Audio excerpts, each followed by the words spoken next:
Hello and welcome to the W.B. Mason Coaches Report on GoHofstra.com. Joined as always by the head coach of the Hofstra baseball team, John Russo. Coach, welcome to the show. Thanks for having me, Lynn. Opened at home this past weekend against Albany. A 1-2 weekend, not the start that you wanted, but tough conditions. You get the game one win, a thrilling come from behind walk-off win in the 10th inning on a Vito home run, and then you drop the second game behind really tough against a really tough Albany pitcher, and then a good back and forth game yesterday, 6-4 loss. Just your overall thoughts on the weekend series. I thought Albany was a really exciting opponent for a few reasons. I thought they had a really good team. They had as good a pitching as we've seen early on. They have a lot of Long Island kids, some that we recruited, and so it made it for a really good crowd. I thought Brad Mall and knew him and his family, and his brother goes over to Delphi and went out to Vermont this summer where I coached for 10 summers, and LaGravenese played for Habes and stuff, so that just made for an exciting atmosphere. And then like you said, Savino throws in the second game there and has 15 strikeouts. He's a Long Island kid, and it just made the atmosphere great. And then that first game we were down 7-1, and things weren't looking good, and then we were able to come back, and then they hit a home run from another Long Island kid, Powers, from Kellenberg, and made the crowd excited. And then we tied again in the 9th, and then scored the home run in the 10th from a Long Island kid, Vito there. So just for the island, that was a great baseball game. I thought we had a really great crowd and really good atmosphere, and it was awesome to watch. And then the second game, I just don't remember being overpowered like that. And we had 15 Ks and 7 innings and 21 outs, and I don't really even remember an arguing a ball strike, from the umpire. So it was a really well-pitched game, and give your hat to them on winning, coming back and winning after such a roller coaster first game. And then the third game was good baseball, and then it had bad baseball at some points for both teams, and then they were able to come out with the 6-4 lead. We talk about the pitching for Hofstra has been great all season. A few little hiccups this weekend maybe, but still overall you have to be pleased with the staff's performance. I mean, really, in my opinion, they pitched well enough to win all 3 games. A few bumps, a few defensive miscues, and a few bad breaks.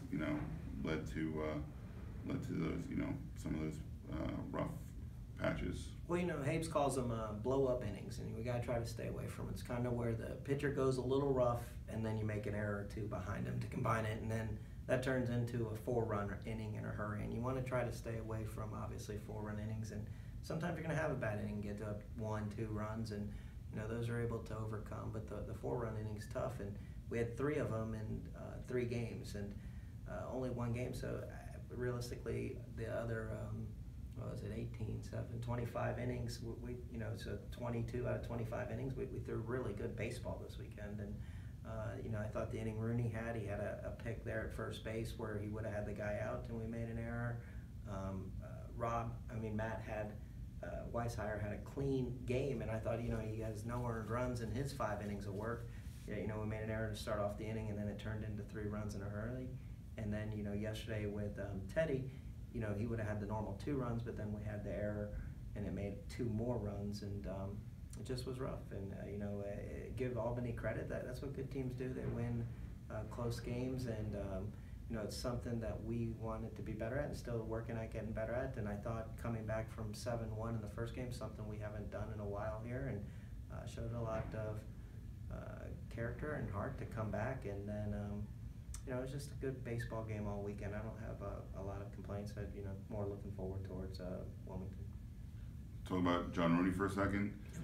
6 innings on Saturday, strikes out 10 batters, and in the process becomes Hofstra's all-time strikeout leader with 199 and counting right now. Just talk about the progression of John. I know we've talked about him a lot, but just not acknowledge this milestone. It's amazing. He does it in 2 1/3 years almost, and to break any record in a school's history, I think, is incredible. And he has the strikeout record now, and he'll be able to add on to it the rest of this year.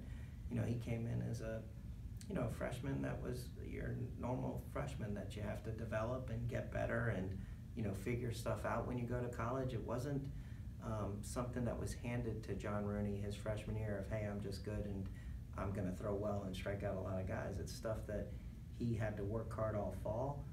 Going in his spring, he worked hard and got a little bit better his freshman year. Then he goes out and spends a whole summer ball out in the Hamptons. He comes back, he works hard again. He has another good spring. He goes out in the summer, goes out for the Cape, works hard all this fall to get ready for the beginning of this year, and he started off great. And it's just not something that was handed to him with God-given ability. It was something that he's worked really hard for the last basically 2.5 years to be prepared and do it. And that's the bigger point that I like to make is it's not something that was handed to him because of talent. It's something that he worked for, he grew, and I think a lot of kids in all sports and everything can use him as a motivator of working hard and doing the right things can do big things. Okay. Talking about Vito Frisch a lot too, and obviously he had a big weekend. Hit 556, had the home run, had 4 RBIs, multi-hit games in 2 out of the 3. Has a 8-game hitting streak, a 12-game on-base streak. He's really been the focal point of the offense this year. What do you need to do to get the guys around him working, to help pick him up as teams start to pitch around him a little bit, as we saw a little bit in this weekend even?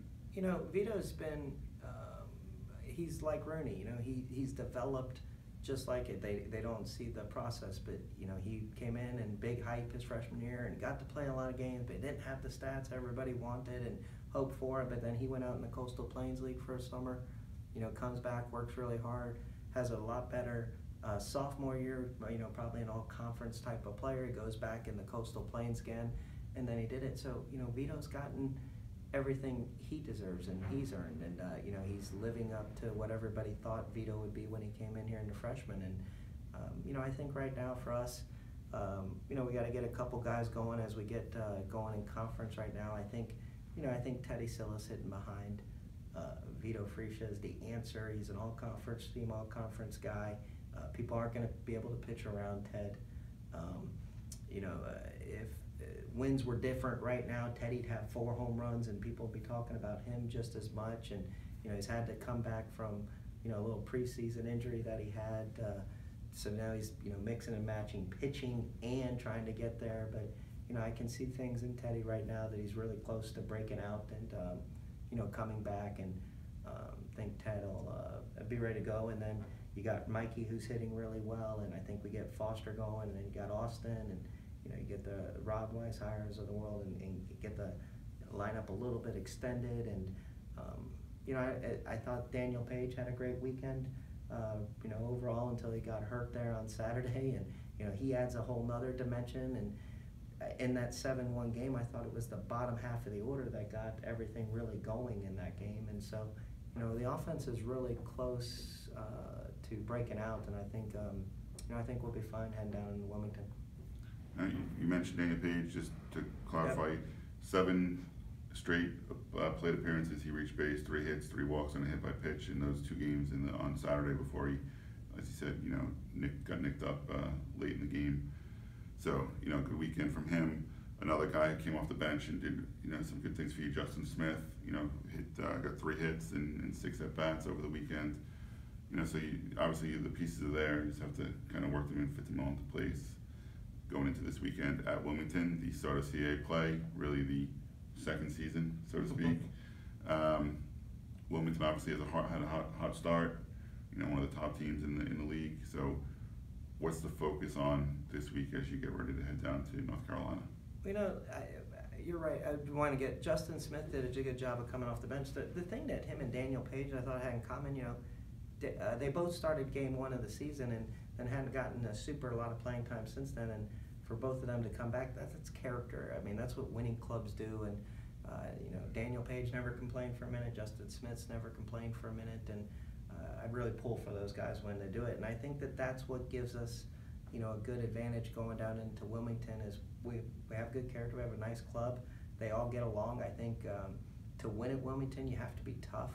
I don't think it gets into talent as much as it gets into cohesiveness and belief that you can go down there and take games. And that's the focus right now that I'm seeing from this club is you know, we're going to practice hard this week, and we're going to get ready, and we know Wilmington's club pretty well on paper, but I think it's the belief of the group as a whole to know that they can go down there and win games. And you know, as a coaching staff, I think we know it. I think fans are starting to believe in it. I think parents starting to believe in it. I think the kids believe in it, and I think that's how you do it. You go down there and you give them your best shot. They're going to be super tough. They got Alex Royalty on Friday night. He was the conference pitcher of the year last year, and you know, this past Friday night didn't disappoint. They beat Quinnipiac 18-0. Then you got Zarian Sharp, who was arguably the best freshman in the league last year, and at the end of the year he's winning, you know, every freshman player of the week, and a nice starter on Sunday. And then even after those guys, they got an even better bullpen. And then, you know, you look at their team and they go 5, 6, 7 deep. And the other thing is they've played every weekend at home. They've only been away one weekend. The weekend they went away, they beat 2 of 3 from Arizona State. So, listen, Wilmington's a good club. They've been the best club in this league every year. I've been here for 10 years. Mark Scaff, Randy Hood, they're great coaches. It's just a tough series, but if you can't be excited to open up CAA play, then you're in the wrong spot. It's an awesome atmosphere, 6 o'clock Friday night, and you know, a great pitching matchup of Royalty and Rooney on the mound. I mean, that's what it's all about. I think it's what, you know, our team signed up for. I think it's what Wilmington signed up for, and it's exciting. We can't wait to get there. All right. You've been watching the W.B. Mason Coach Report on GoHofstra.com. Thanks for joining us, Coach. Thanks, Len.